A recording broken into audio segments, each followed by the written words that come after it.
Welcome to this tutorial video. The goal of this video is to show how to generate a clinical review report. A clinical review report can be used for various reasons, such as identifying trends, patterns, and outcomes at your practice, which can contribute to statistics and medical research. You will also be able to determine how many emails were sent per template, or how many patients received SMSs or calls. Practitioners are able to see how many times certain medications were prescribed or monitor a group of patients' health over time to identify the outcome of a procedure. In this video, we will start on the report screen. To learn more about the report screen, please refer to the Navigating and Understanding the Report Screen user manual linked in this video's description. Click on the Clinical Reports tab to open the Clinical Review screen. To learn more about the Clinical Review screen, please refer to the Clinical Review Screen, Navigation and Use user manual linked in this video's description. First, double-click on the desired workflow event you would like to generate a report for. The criteria screen will open. Please note that not all workflow events will have criteria by which they can be filtered.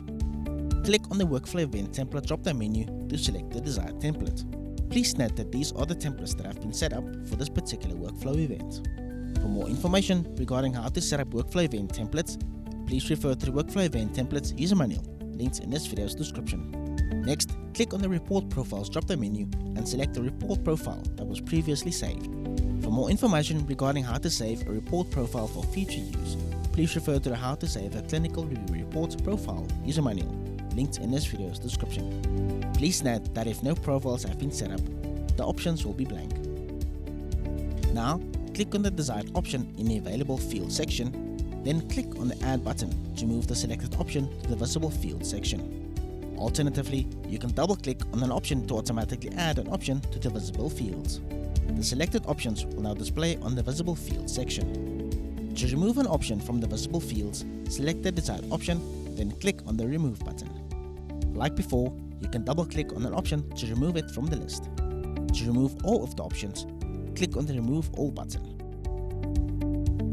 When you are satisfied with the information, click on the Generate Report button. The report will now generate accordingly.